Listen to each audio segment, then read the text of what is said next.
వీక్షకులందరికీ నమస్కారం. తులారాశి వారికి ఆగస్టు మాసంలో ఏ విధమైనటువంటి ఫలితాలు కలగబోతున్నాయో మనం ఈ కార్యక్రమం ద్వారా తెలుసుకుందాం. ముఖ్యంగా తులారాశి వారికి ఉండేటువంటి గ్రహస్థితిని గనక గమనిస్తే రాశ్యాత్తు వ్యయస్థానమందు శుక్రుడు కేతువు సంచారం కనబడుతూ ఉన్నది. పంచమ స్థానంలో వక్రించినటువంటి శనేశ్వరుడు, షష్ఠ స్థానమందు రాహువు, అష్టమ స్థానమందు గురుడు కుజుడు. అలాగే కుజుడు 27వ తారీఖు నాడు మరలా అష్టమ స్థానాన్ని వదిలిపెట్టి భాగ్యానికి ప్రవేశం చేస్తారు. దశమ కేంద్రమందు రవి బుధులు, 16వ తారీఖు దాటాక రవి లాభస్థాన స్థితి. ఇది ఈ రాశి వారికి ఉండేటువంటి గ్రహస్థితి.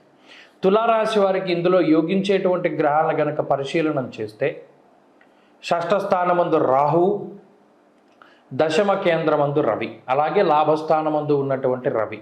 ఇలా రవి రాహువుల యొక్క అనుకూలత ప్రధానంగా తులారాశి వారికి ఉన్నది. మరి ప్రతికూలించే గ్రహాల్లో ప్రధానంగా చెప్పుకోదలుచుకున్నప్పుడు వక్రించినటువంటి శనేశ్వరుడు, అష్టమంలో ఉండేటువంటి కుజుడు, అష్టమ స్థానంలో ఉన్నటువంటి గురుగ్రహం.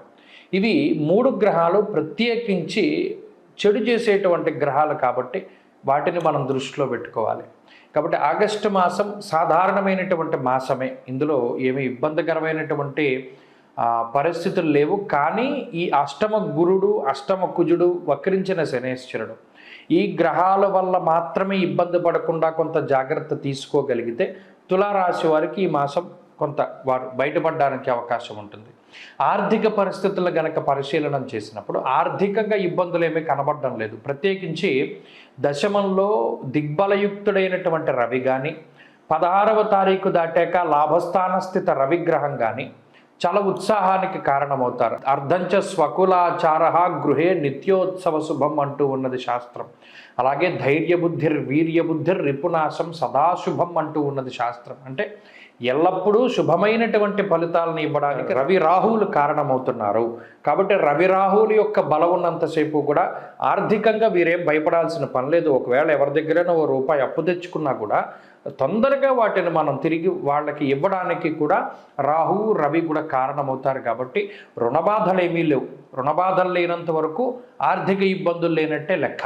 ఇక ఆరోగ్యానికి సంబంధించిన విషయాలకి వస్తే ఈ ఆగస్టు మాసంలో ఆరోగ్యపరమైనటువంటి సమస్యలు ఉండడానికి అవకాశం ఉంటుంది. ప్రత్యేకించి అష్టమ కుజుడు, అష్టమ గురుడు ఉన్నప్పుడు దీర్ఘకాలికమైనటువంటి ఇబ్బందులు, అంటే ఏదైనా ఒక దెబ్బ తగిలింది, ఆఖరికి ముళ్ళు గుచ్చుకున్నా కూడా అది ఎక్కువ కాలం బాధిస్తూ ఉంటుంది. అంటే ఎక్కువ దీర్ఘకాలికంగా ఉండేటువంటి సమస్యలతోటి ఇది సతమతం అవడానికి, అవి మానసిక సమస్యలా, శారీరక సమస్యలా, మరి ఇతరత్ర సమస్యల అనేది మనం పక్కన పెడితే ఎక్కువ కాలం ఉంటుంది బాధ.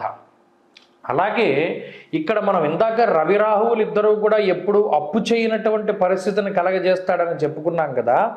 అష్టమ కుజుడు ప్రత్యేకించి, అష్టమ గురుడు ప్రత్యేకించి చోర అగ్ని నృప భీతిశ్చ గాత్ర గాంభీర్య నాశనం స్థాననాశ రుణచ్ఛేద అష్టమస్తే ధరాసుతే. అక్కడ 2 గ్రహాలకి ప్రత్యేకమైన వాక్యాలు చెప్పడం జరిగింది ఋషిప్రోక్తంలో.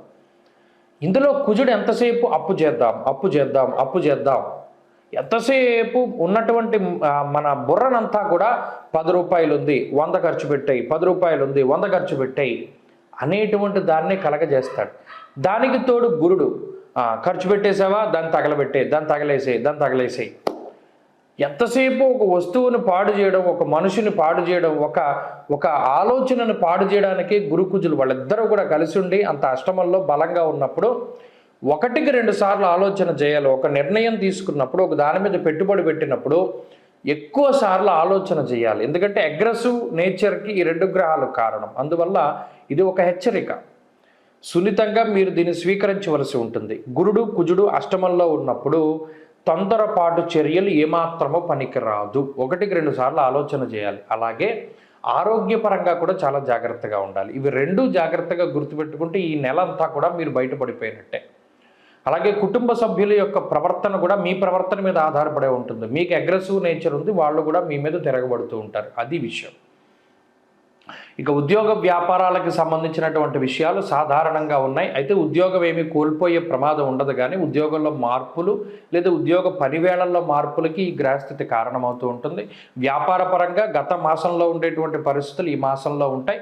మొన్న ఏమైనా గత మాసంలో కొంత ఇబ్బంది పడినా కూడా ఈ మాసంలో మెరుగైనటువంటి శుభ ఫలితాలను కూడా మనం ఆశించవచ్చును. అలాగే చదువురులకి విద్యార్థులకి ఈ మాసం మంచి ఫలితాలు వస్తాయి.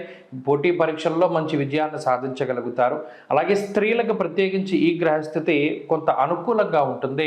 ప్రత్యేకించి ఏదైనా భర్త అనారోగ్య సమస్యలతో బాధపడుతూ ఉంటే వాటి వల్ల మాత్రం కొంత ఎక్కువగా ఇబ్బంది పడుతూ ఉంటారు. అష్టమం చాలా కీలకమైనటువంటి స్థానం. అందులో గురుడు కుజుడు కలిసి ఉండడం వల్ల రజో సంబంధమైనటువంటి దోషాలు ఉంటాయి. అంటే సంతానోత్పత్తికి సంబంధించినటువంటి దోషాలు కానీ, లేదా సంతానానికి ఏదైనా కించిత్ ఇబ్బందికరమైనటువంటి విషయాలు, దృష్టి దోషాలు ఇటువంటివి ఉండడానికి అవకాశం ఉంటుంది. గృహిణులు వాటి మీద దృష్టి పెట్టుకోవాలి. ఇవి పోవాలి అంటే ప్రత్యేకించి శుక్రవారం నాడు గోరింటాకు పెట్టుకోండి, ఎందుకంటే అది మంగళకరమైనటువంటి విషయం. ఈ మధ్య చాలామంది మానేస్తున్నారు. గోరింటాకు పెట్టుకోవడం వల్ల చాలా గ్రహాలకి సంబంధించినటువంటి విషయాలు ఉన్నాయి, శాస్త్రోక్తమైనటువంటి విషయాల్లో ఉన్నాయి. అందుకని తులారాశి స్త్రీలు ప్రత్యేకించి ఈ గోరింటాకు పెట్టుకోండి, దానివల్ల కొన్ని గ్రహదోషాలు పోతాయి. అలాగే ఈ మాసంలో మరింత మంచి ఫలితాలని తులారాశి వాళ్ళు సాధించడానికై ఎక్కువ కుజగ్రహారాధనే చెయ్యాలి. అనగా అధిష్టాన దైవమైనటువంటి సుబ్రహ్మణ్యారాధన కానీ, లక్ష్మీ నరసింహస్వామి ఆరాధన కానీ, ఆంజనేయ ఆరాధన కానీ ఎక్కువగా చేస్తూ ఉంటే, ప్రత్యేకించి సుందరాకాండ పారాయణ చేసినా కూడా మంచి ఫలితాలు సంప్రాప్తమవుతాయి. నమస్కారం. జూలై 16వ తారీఖు నుండి దక్షిణాయనం ప్రారంభమవుతుంది.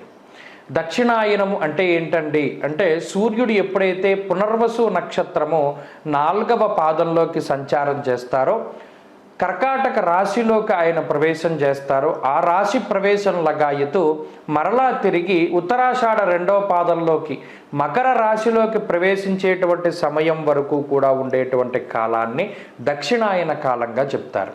దక్షిణాయనము అంటే దక్షిణ అయనము, మనకి రామ అయనము అంటే రాముడి యొక్క ప్రయాణమని.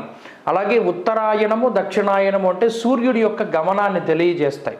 మీరు గమనిస్తే ఇప్పుడు సూర్యుడి యొక్క ఇప్పుడు ప్రతిరోజు సూర్యుడు ఉదయించేటువంటి దిక్కును కనుక చూస్తే, అంటే మీరు ఇంటి దగ్గర ఉండి చక్కగా మీరు తూర్పు సింహద్వారం అయితే తూర్పు సింహద్వారం, లేదా ఏ సింహద్వారం అయినా తూర్పు వైపు ఉండేటువంటి ద్వారం దగ్గర నిలబడండి. ప్రతిరోజు ఉదయం సూర్యుడు ఏ దిక్కున ఉదయిస్తున్నాడో మీరు పరిశీలన చేయండి. ఈ దక్షిణాయనం ప్రారంభమయ్యే దగ్గర నుండి పూర్తయ్యేంత వరకు గనక మీరు పరిశీలన చేస్తే, తూర్పు ఇలా మీ ఎదురుగుండా ఉన్నట్టయితే సూర్యుడి యొక్క ఉదయించేటువంటి స్థితి మారుతూ ఉంటుంది. అంటే ఈ దక్షిణం వైపు ఆయన ప్రయాణం చేస్తాడు. భూమి యొక్క కదలిక మాదిరిగా ఉంటుంది. ఎప్పుడైతే మరలా ఉత్తరాయణం ప్రారంభమవుతుందో ఆయన మరలా ఉత్తరానికి వెళ్ళిపోతూ ఉంటాడు. ఈయన ఉత్సాహానికి కారకులు, ఆరోగ్యానికి కారకులు. అలాగే జీవితంలో మనం ఏది సాధించడానికైనా సరే రవిగ్రహం చాలా ముఖ్యం. గ్రహరాజు అయినటువంటి రవి ఆయన ప్రతికూలంగా ఉన్నప్పుడు ఆరోగ్యపరంగా కొన్ని చికాకుల్ని కలగజేస్తారు. అలాగే ఉత్సాహ భంగానికి కారణమవుతారు. అనగా ఎప్పుడైతే అనారోగ్య సమస్యలు వస్తాయో మనం అంత ఉత్సాహంగా ఉండలేం కదా, అలా ఉత్సాహానికి ఇబ్బంది వాటిల్లుతుంది. దానితో పాటుగా జీవితం అంతా కూడా కొంత ఇబ్బందికరంగా ముందుకు సాగుతుంది, అంత ఆశించినటువంటి స్థాయిలో ఉండదు అనేటువంటి విషయాన్ని మనం దృష్టిలో పెట్టుకోవాలి.